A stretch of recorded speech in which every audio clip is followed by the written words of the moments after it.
Honorable House, I will allow the Communication Minister to give some information of his ministry. Answers to the questions. Thank you, Assistant Speaker. Thank you, True Long. Give me this opportunity again. And I want to also again thank the Honorable Member for Kokopo for those series of questions. Very important and very good questions that needs good answers to these important and good questions, because this is what our people want to know and want to hear. So firstly, on question number 1, clarify the intent and purpose of the media development policy. The intent of the draft National Media Development Policy is to establish an enabling framework to recognize and develop the media sector in Papua New Guinea to support our development agenda. Current research and recent consultations have led us to the consolidation of 4 main issues within the media sector. First is the concerns on quality of journalism.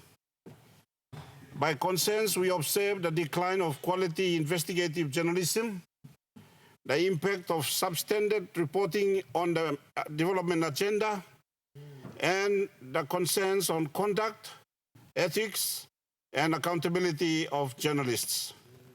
Second is the protection of journalists.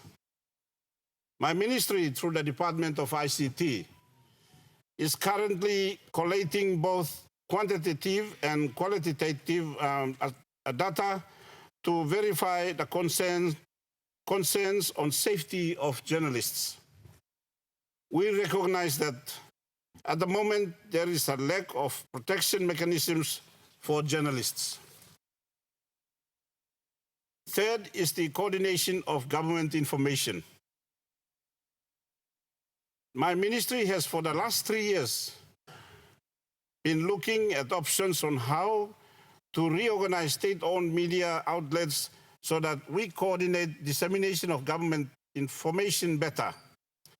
We also recognize that as government, we are lacking coordination in government information, and we need to coordinate.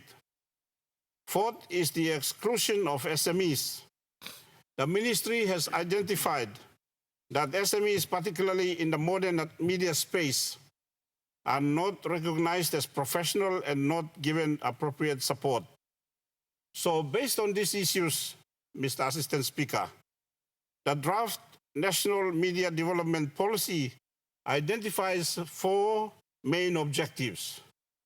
Number 1, facilitate and coordinate access to information for citizens and ensuring the media provides accurate, impartial, and balanced reporting on issues of public interest, including those affecting marginalized or underrepresented groups. Number 2, encourage media diversity and support the representation of local and regional voices in media content and ownership. Third, ensure media organizations adhere to ethical and professional standards and promoting responsible journalism that respects local customs and cultures. And fourth, promote civic engagement and participation in media issues, including through partnerships between media organizations, civil society groups, and government agencies.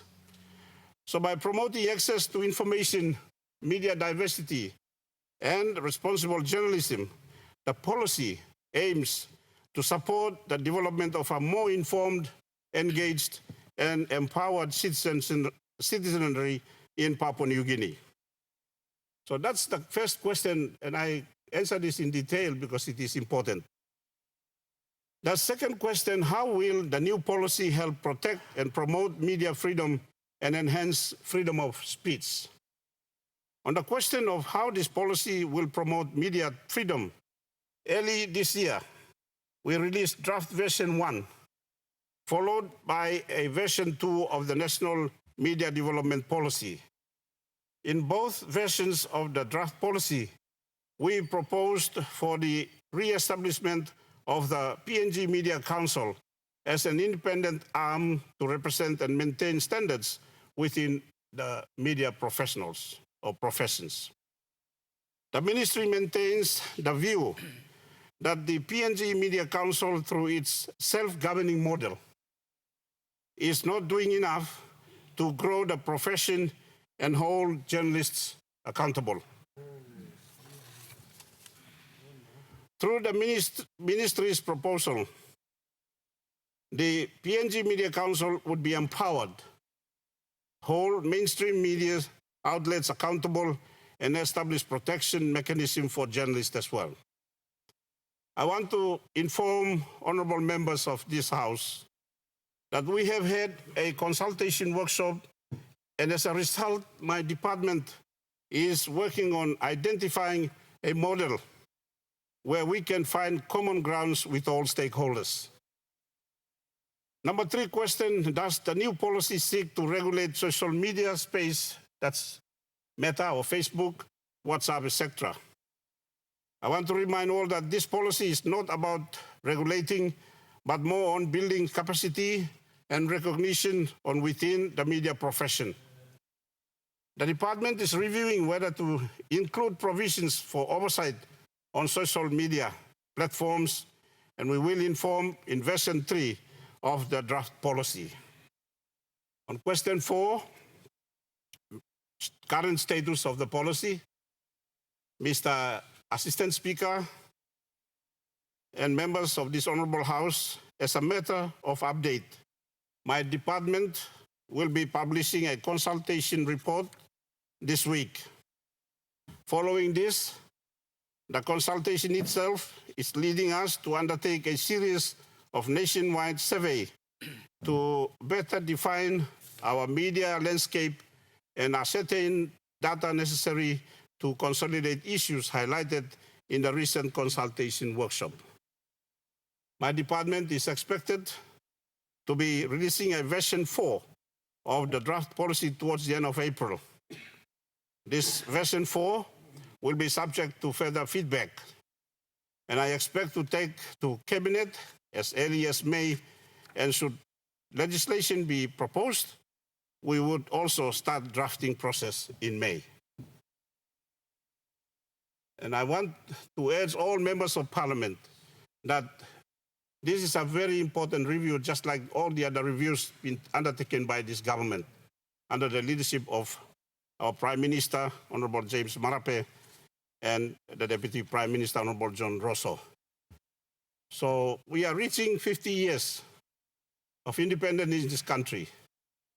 No one has ever touched the media space in trying to put something important in place. And we are doing it, this government is doing it.